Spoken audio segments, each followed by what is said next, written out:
Sara, kada i zašto ste počeli trenirati karate? Karate sam počela trenirati sa 9 godina. Počela sam trenirati tako što stariji brat i tata su mi cijeli život u karateu, pa sam nakon svog treninga plesa, koji sam trenirala godinu dana prije toga, došla pokupiti brata na trening i trener me u tom trenutku vidio i rekao mi da imam nekakve dobre predispozicije za karate i da bi možda jednog dana mogla biti dobar natjecatelj. Tako da sam odmah dan nakon toga došla na trening i svidjelo mi se, tako da sam ostala do danas. Ovo vam je 4. nastup na Europskom prvenstvu, a drugi već na domaćem terenu. Kako vam iskustvo pomaže u prevladavanju treme pred nastup i kako je uklanjate?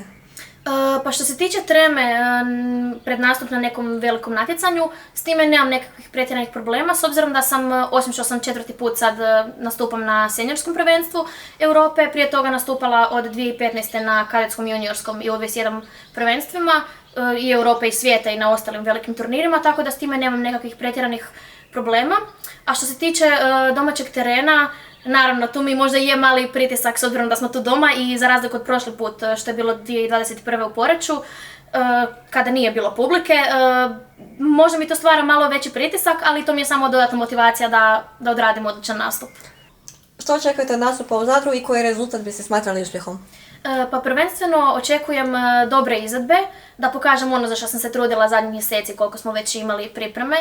A uspjehom bi smatrala naravno da pokažem ono što sam uvježbala svih ovih mjeseci i bila bi zadovoljna kada bi možda ušla u nekakvu borbu za možda u prvih 8, ali naravno to sve ovisi o ždrijebu i kako mi se posloži ako budem imala sreće. Kako ocjenjujete konkurenciju na ovom Europskom prvenstvu? Pa mogu priznati da je konkurencija vrlo jaka, isto kao i prethodne godine do sad. Ne mogu nikog podcjenjivati jer svako ko se izbori za ovo Europsko prvenstvo zaslužuje biti tu, tako da konkurencija je jaka kao i svake godine.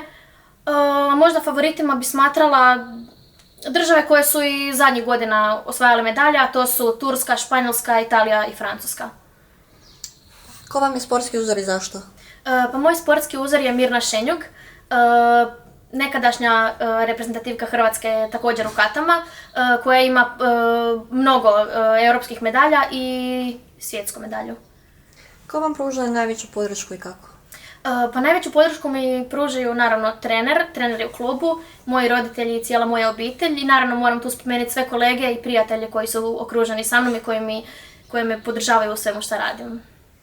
I na kraju što biste poručili navijačima koji su vas podržavali tijekom ovih priprema za prvenstvo?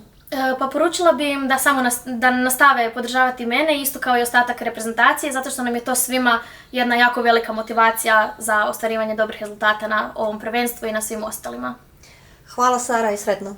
Hvala!